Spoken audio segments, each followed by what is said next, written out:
Hello everyone, welcome back to another video. And आज के इस वीडियो में हमारे पास यहाँ पर देखिए सीएसआई नेट जुलाई 2025 का एक मल्टीपल सेलेक्ट क्वेश्चन है। लीनियरली इंडिपेंडेंट पूछा गया है, यानी कि लीनियर अलजेब्रा के ऊपर बेस्ड ये क्वेश्चन है। अब सबसेट जो है लीनियरली इंडिपेंडेंट कब होंगे कि अगर आपके पास में समेशन सी आई अल्फा आई जहां पर वेक्टर है is equals to zero if and only if C I equals to zero for all I हो, तब आप कहते हैं कि लीनियरली इंडिपेंडेंट है। इसका सीधा साधा मतलब ये होता है कि ये आपस में लीनियर कॉम्बिनेशन शो नहीं कर सकते एक दूसरे के। ठीक है, कहने का मतलब अगर ये एलडी है तो एलडी कब होंगे? LD if alpha three is equal to C one alpha one plus C two alpha two आपको मिल जाए तो लीनियरली डिपेंडेंट हो जाएंगे, या फिर अल्फा टू मिल जाए या फिर अल्फा वन मिल जाए। तो चारों ही ऑप्शंस के अंदर तीन हमारे पास में वेक्टर्स हैं सेट के अंदर। एंड कुछ टर्म्स हैं, एफ एक्स है एक, जैसे एफ एक्स हमें गिवन है ऑलरेडी, एफ डैश एक्स है, एफ एक्स प्लस वन है, एफ एक्स माइनस वन है। तो उन टर्म्स को भी हमें लिखना होगा। तो सबसे पहले तो देखिए एफ डैश एक्स जो है यहाँ से लिख लेते हैं, two x plus one. Differentiation कर लेंगे, पॉलिनोमियल है, काफी सिंपल है। तो एफ एक्स प्लस वन निकालते हैं सबसे पहले हम। F X plus one is equals to, X की जगह एक्स प्लस वन रखना है, तो एक्स प्लस वन का whole square plus x plus one plus one. ठीक है, यानी कि X square plus two x plus one, X plus one का whole square plus x plus one plus one. ठीक है, तो यानी कि एक्स स्क्वायर प्लस, अब देखिए टू एक्स एंड एक्स कितना हो गया? थ्री एक्स हो गया। ठीक है, and one two and three तीन बार है, so three x square plus three X plus three हो गया आपके पास में। तो हम लिख सकते हैं एफ एक्स प्लस वन भी हमें क्या मिला? X square plus three X plus three. अब similarly F X minus one भी लिखा जा सकता है। वो क्या हो जाएगा? एक्स माइनस वन का whole square plus X minus one plus one, यानी कि X square minus two x plus one plus X minus one plus one. One minus one zero हो गया, तो इनको तो भूल जाते हैं। फिर एक्स स्क्वायर बचा है एक आपके पास में, minus two x plus x, यानी कि माइनस एक्स बचा, एंड एक प्लस वन बचा। ठीक है, अब चेक करना है कि कौन सा एल आई है कौन सा एल डी है।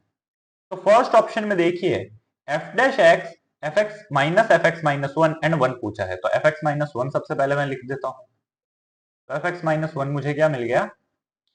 X square minus x plus one. अब इन चारों का ही हमें जो है यूज करना है। तो फर्स्ट ऑप्शन के लिए एफ एक्स माइनस वन, तो देखिए F X minus F X minus one अगर मैं करता हूं तो मुझे क्या मिलेगा? एफ एक्स में क्या है? X square plus x plus one, X square minus X square zero, X minus minus X minus minus plus, so X plus x plus one minus one, one minus one तो zero हो जाएगा, तो क्या बचा? To x बचा। ठीक है, अब किन किन एलिमेंट्स के बारे में पूछा गया है? ठीक है, तो अगर मैं लिखूं यहां पर F dash x, F X minus one और वन के बारे में, तो एफ डैश एक्स क्या है? टू एक्स प्लस वन है। ठीक है, एंड फिर एफ एक्स माइनस वन क्या है? टू एक्स है, एंड वन है तीसरा एलिमेंट। तो यहां से मुझे क्या मिला कि two x plus one is equals to two x plus one. ठीक है, तो कहने का मतलब टू एक्स प्लस वन क्या है मेरा?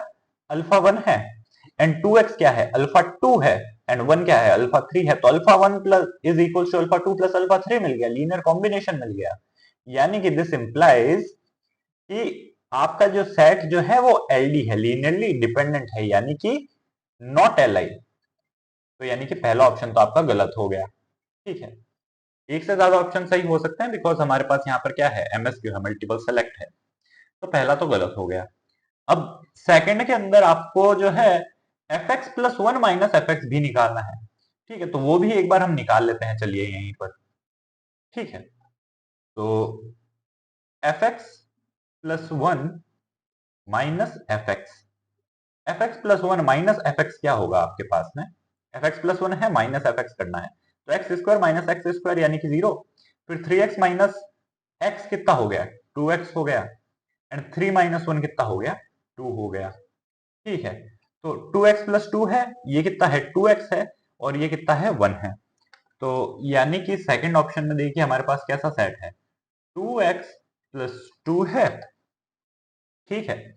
फिर एफ एक्स माइनस वन है, इधर हमने देखा 2x है, एंड लास्ट एलिमेंट 1 है आपके पास में। तो यहां से मैं क्या कह सकता हूं कि 2x प्लस 2 जो है वो किसके इक्वल है? 2x प्लस 2 टाइम्स 1 के इक्वल है। 2x प्लस 2 कितना हो गया? अल्फा 1 हो गया। 2x कितना है? अल्फा 2 है। एंड 2 टाइम्स क्या हो गया? अल्फा 3 1 है। तो यहां से भी क्या मिल गया? Naught L I. ठीक है, या फिर कह सकते हैं एलडी है। ठीक है, तो यानी कि ऑप्शन सेकंड भी आपके पास में फॉल्स हो गया। थर्ड ऑप्शन क्या कह रहा है? F x F dash x 1। तो थर्ड ऑप्शन ये ले देखिए, एफ एक्स क्या है आपके पास में? X square plus x plus 1। ठीक है, यही है F x. F dash x 2x plus 1 है, और लास्ट ऑप्शन 1 है। 2x plus 1 plus and last option 1 है। तो देखिए यहां पर एक्स स्क्वायर है ना, तो यहां पर किसी भी कांस्टेंट से मल्टीप्लाई करवा दीजिए, सेकंड और थर्ड जो वेक्टर्स हैं उनको, कभी भी आपका एक्स स्क्वायर बन नहीं पाएगा। ठीक है, या फिर 2x प्लस 1 अगर आपको बनाना है तो यहां पर हमेशा एक्स स्क्वायर आएगा, तो अगर इसको जीरो करेंगे तो 1 से एक्स बाहर निकल के नहीं आ पाएगा। तो कहना मैं ये चाहता हूं कि ये आपका हमेशा ही जो कैसा रहेगा, ये आपका हमेशा एल आई रहेगा। ठीक है, लेकिन अगर इसको हमें मैथमेटिकली शो करना है तो उसके लिए हमने क्या कहा कि let C one alpha one क्या है? X square plus x plus 1 plus C two 2x plus 1। ठीक है, plus C three into 1 equals to 0। अब हम शो करेंगे कि C1 C2 एंड C3 जो है इनको नेसेसरीली 0 होना पड़ेगा। पहले एक्स स्क्वायर की टर्म्स को जो है एक्यूमुलेट कर लेते हैं। तो एक्स स्क्वायर की टर्म कितनी है? C1 है। फिर x के कोएफिशिएंट कितने हैं? एक तो C1 है, फिर एक यहां से 2x इंटू C2 है, तो यानी 2C2 भी है, तो प्लस 2C2 x।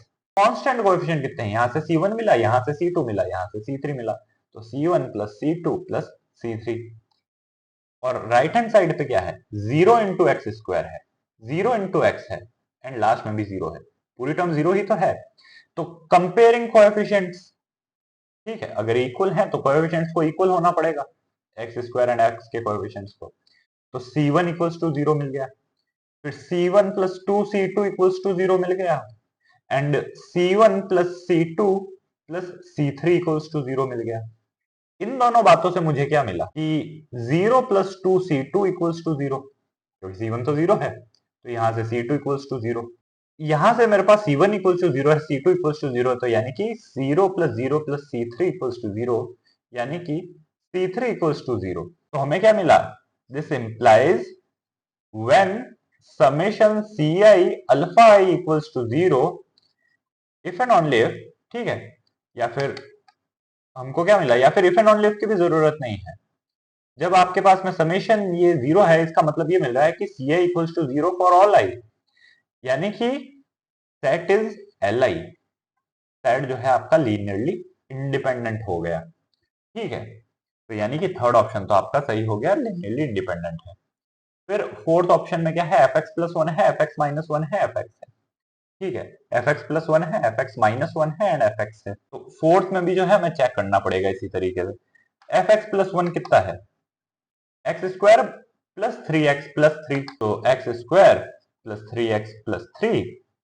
फिर एफ एक्स माइनस 1 कितना था? X square minus x plus 1, and F x कितना था? X square plus x plus 1। Again यही प्रोसीजर हम अप्लाई करेंगे, वापस से लेट कर लीजिए, C1 alpha 1 plus C2 alpha 2 plus C3 alpha 3 equals to 0, alpha 3 equals to 0।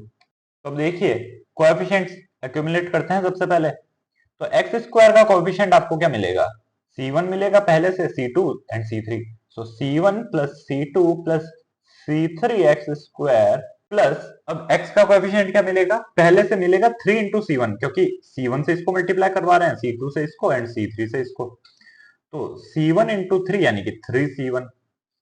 ठीक है, यहां पर माइनस 1 है x के साथ, तो माइनस C2, एंड यहां पर प्लस C3 हो गया वापस से। ये किसका हो गया? x का कोएफिशिएंट। फिर कांस्टेंट टर्म क्या है? 3C1 plus C2 plus C3। ठीक है, इस तरीके से हमारे पास टर्म बन गई, एंड ये किसके इक्वल है? 0x square plus 0x plus 0 के इक्वल है। बस अब यहां से इक्वेशन मिल जाएंगे, C1 plus C2 plus C3 equals to 0। 3C1 minus C2 plus C3 equals to 0 and 3C1 plus C2 plus C3 equals to 0। ठीक है, एंड इन्हीं इक्वेशन से जो है हमें इसको सॉल्व करना है। सॉल्व कैसे कर सकते हैं हम? अगर मैं ये जो इन्हें जो है एक बार नाम दे देता हूं, इक्वेशन 3, इक्वेशन 2 एंड इक्वेशन 1। तो अगर मैं यहाँ पर 3 माइनस 1 करता हूं तो मुझे क्या मिलेगा? 3 में क्या है? C2 प्लस C3 एंड 1 में भी C2 प्लस C3 है, तो C2 एंड C3 गायब हो जाएंगे। 3C1 माइनस C1 मिलेगा मुझे, जो कि क्या है? 2C1 एंड RHS पे तो सबके 0 ही है, तो इसका मतलब C1 मुझे 0 मिल गया। अब C1 मुझे 0 मिला तो मुझे यहां से 3 के अंदर क्या चेंज मिला? Minus C2 plus C3 equals to 0 and fourth से मुझे क्या मिला? C2 plus C3 equals to 0। ठीक है, एंड अगर यहां पर अगर आप दोनों को ऐड कर दें तो आपको क्या मिलेगा? 2C3 इक्वल्स टू 0, यानी कि C3 इक्वल्स टू 0। और C3 0 मिल गया, C1 0 मिल गया, तो जैसे ही आप इसको जो है किसी भी इक्वेशन में पुट कर दीजिए तीनों में से, C2 आपको ऑटोमेटिकली 0 मिल जाएगा। अगेन इसके लिए भी मैं यही बात कह सकता हूं कि C1 equals to C2 equals to C3 equals to 0 मिल गया, तो यानी कि ये भी Li हो गया आपके पास में। ठीक है, यानी ऑप्शन फोर्थ भी जो है आपके पास में Li है। अब देखिए खासियत यहाँ पर यह है कि थर्ड में तो चलिए एक्स स्क्वायर एक में दिख रहा था, बाकी में नहीं दिख रहा, तो हम कह सकते थे कि हाँ ये Li हो जाएगा। लेकिन फोर्थ में देखिए सबके अंदर एक्स स्क्वायर है, सब में एक्स है, सब में कांस्टेंट टर्म भी है, लेकिन हम जो है डायरेक्टली प्रिडिक्ट नहीं कर पाए कि Li होगा कि नहीं। ठीक है, हमें चेक करना पड़ा। तो इस तरीके से जो है हम चेक कर सकते हैं कि कोई वेक्टर्स Li है या नहीं। तो this was all in today's video.